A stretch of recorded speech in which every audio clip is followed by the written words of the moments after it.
অধ্যায় 12 বাস্তুতন্ত্র। বিভিন্ন জীবের নিবিড় সহবাসস্থান। আমাদের পরিচিত মহাবিশ্ব গ্রহ নক্ষত্রের মাঝে শুধু পৃথিবীতেই প্রাণীর উন্মেষ হয়েছে। কোটি কোটি বছরের পরিবর্তনশীল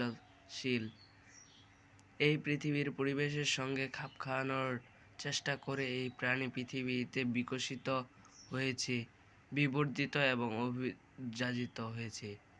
আমাদের চারপাশে যে জীবজগৎ রয়েছে তার মাঝে আছে আরেকটি অভিভূত বৈচিত্র্য।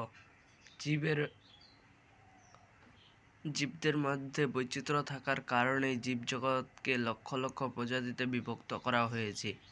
প্রতিটি প্রজাতির রয়েছে তাদের নিজ নিজ বৈশিষ্ট্য এবং তাদের সেই শিকারীয় বৈশিষ্ট্য দিয়ে যে কোনো একটি প্রজাতি অন্য সব প্রজাতি থেকে ভিন্ন।